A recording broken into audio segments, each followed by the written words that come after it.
Hey man, sorry for the late video. There's a girl involved and she's really pretty. So I'm gonna break down the stuff that we talked about in sections, and I'm going to encourage you that probably the most important thing for you personally interacting with this video, and maybe in lessons going forward, is to realize when you're hitting a psychological, emotional point where you do like where you're having your higher cognitive function shut down and going like, fuck, what does pentatonic mean again or something, and just like pause the video, get your bearings, take a break, do something else. Just accept that that's a thing that happens, and unfortunately it is that straightforward from a brain chemistry perspective. Cool. So we talked about how we were going to memorize note names on the bass strings using landmarks, and turn what people can make into a deductive reasoning problem into a geography test, We decided that, at the 3rd fret, we've got G and C right here, group 1. At the 5th fret, we've got A and D, group 2. So G, C, A, D. So I'd like you to pause your video and randomize the order that you quiz yourself on. Like, just be like, which one was A, which one was C, not just go G, C, A, D, but realize how quickly you can memorize these 4 dots are called dot. It's the same way. You can do this. We've been doing stuff like that since kindergarten. So please pause and go ahead and assign those names to those 4 dots without any sense of, I'll know this is G because this is A because this is G, or I'll be able to find this is D because this is C. And again, certainly not literally G, C, A, D every time, or you're dependent on going G, C, A to think D. Part 2, the 7th fret. B, E, breaking and entering. End of section. And then go ahead and give yourself a quiz on all 6 of those dots.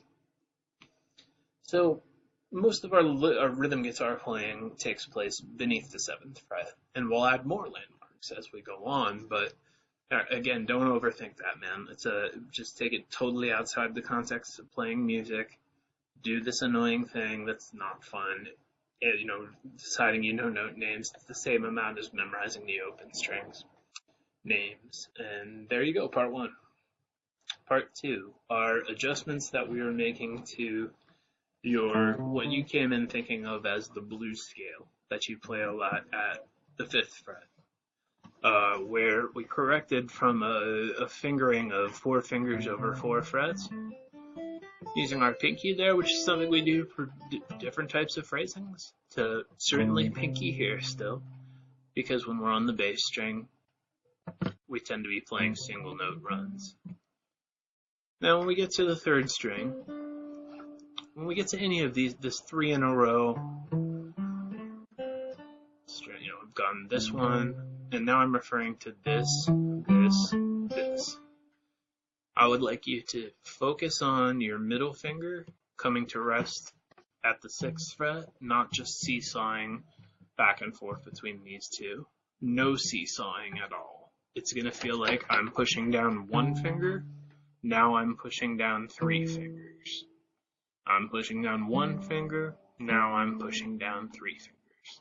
I'm pushing down 1 finger, I'm pushing down 3 fingers. Cool. So maybe just pause and get good up to there. Mainly we're just working on not going like, and just fretting good notes, and don't stop if you mess up the rhythm, because there is no rhythm to learning this scale pattern. You'll have a lifetime of playing it in rhythm, but right now you need to stay consciously focused on what you're doing and have a conscious interaction with it. Cool. So it's obvious how to do those strings just because we are going just my hand shaped like this.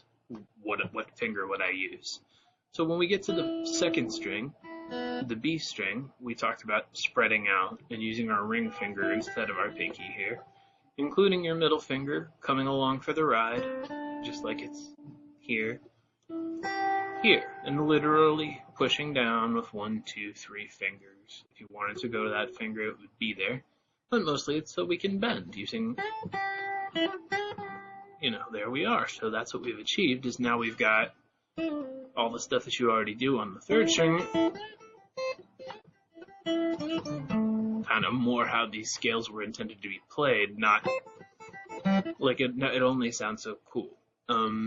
So, like I said during the lesson, jazz cats, or when you're playing major scale fingerings, I definitely recommend an approach of 4 fingers, and then swap out, your pinky for your ring if you want to do a bend, But for blues scale, we're gonna go ahead and do it that way.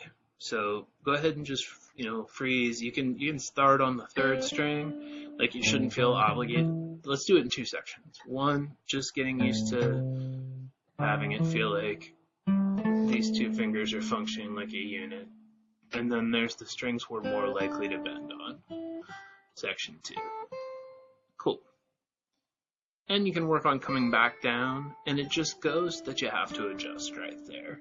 We're not going for efficient. Cool. So there we are.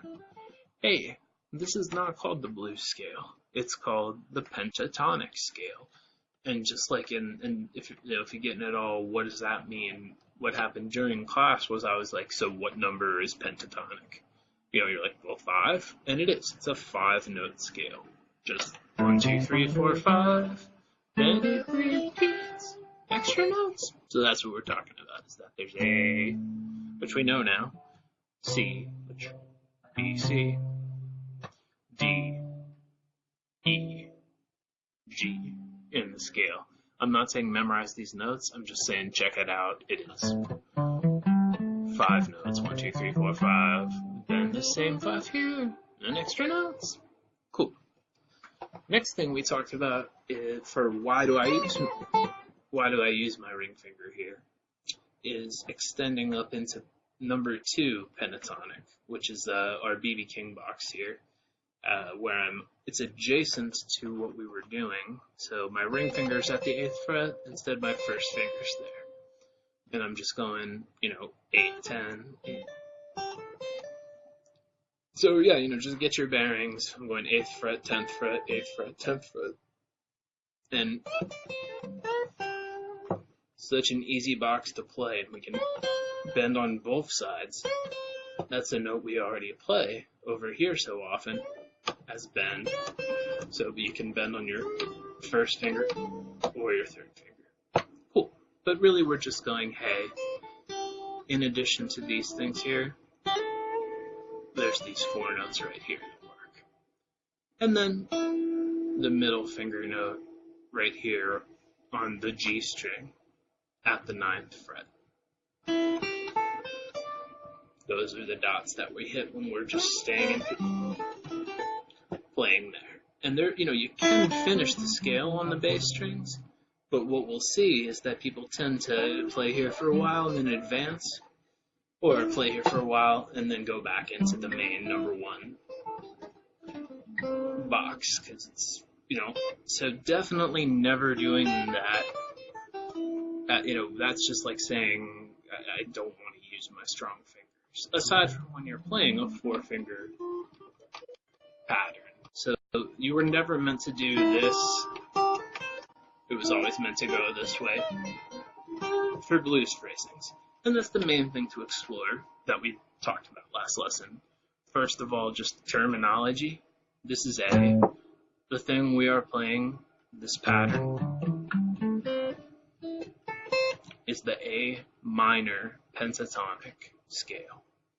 What's more, we're going to refer to this first one we learned as pentatonic 1.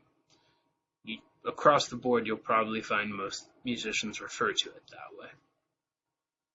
And then the thing up in front of it that we've been talking about, and again, if you're getting flustered, just pause the video. We're really just saying there's these dots out in front here that work too.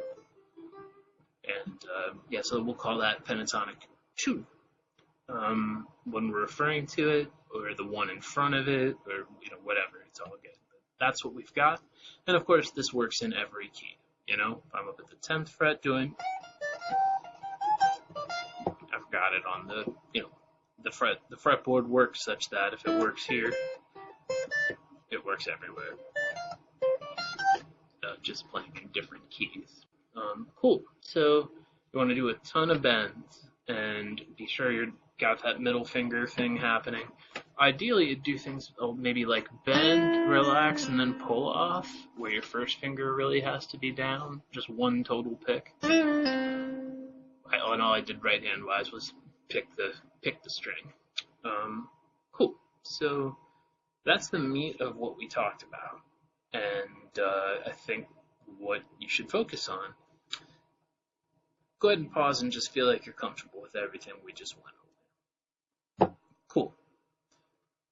The farthest we took this was how we would transition between those two positions on the fretboard. What two positions? The ones we've been talking about just now. Pentatonic number 1 and pentatonic number 2. On the first string, it's obvious. You just slide forward and you're right there, good to go. The same is true on the second string. And that's one of the reasons we're using this finger. It's not as clear what to do on the third string. When we're just sitting here playing, we're going to use our middle finger. But when we're coming back down, we're going to use our ring finger. Now that doesn't make sense, but I don't mean to play that note and then stay there. I mean to go back into pentatonic 1, such that you're already on the finger that'll put you right in position to play, as opposed to going and then using your middle finger and having to come back and figure that out. Cool. Like this thing isn't really that useful because it leads to this problem. So anyway, so when we're coming back down, where we get to exactly this point in our life, there it is, ring finger. So pause, just mess with that. Again, I'm just going ring, first, ring, backing up into position where I'm all set to do that stuff. Going from pentatonic 1 up into 2, instead of using our ring finger here like we usually do, we're going to use our middle finger so that we end up right in this position. So we're not even thinking of it as I decided to do this instead of this. It's just when I'm moving forward, I use my middle finger to lead into pentatonic 2. And we mean we're talking about exactly the third string right now. On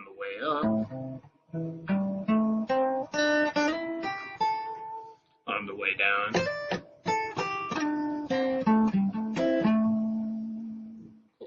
There's some good structure. And that's pretty much it. Just work that out. Try to throw in some new phrasings that you wouldn't have played otherwise, and just don't let yourself fall back into going, not my pinky, but my ring. Don't, like going like, oh shit, I'm just playing a scale and rhythm. That's like error message. You have failed. Start over. And again, it's not that we never use this finger. Our finger's right there.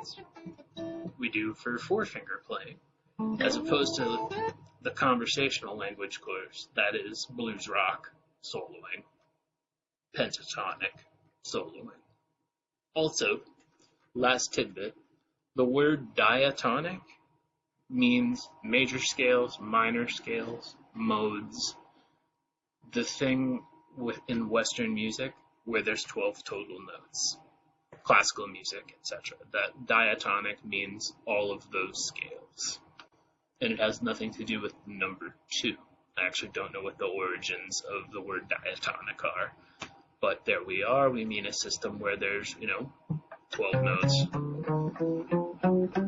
As opposed to something with, like world music that has half flats, or something like our pentatonic, where there's 5 notes total in the scale. Cheers. So yeah, that's what pentatonic means. The obvious thing, 5 notes. And it's this pattern that you've been thinking of as the blues scale. And then diatonic just means all the other scales that we would play ever. Alright, bro, I will see you at your next lesson. It was a pleasure meeting you. And again, sorry I didn't get this to you in a more timely fashion, but here it is.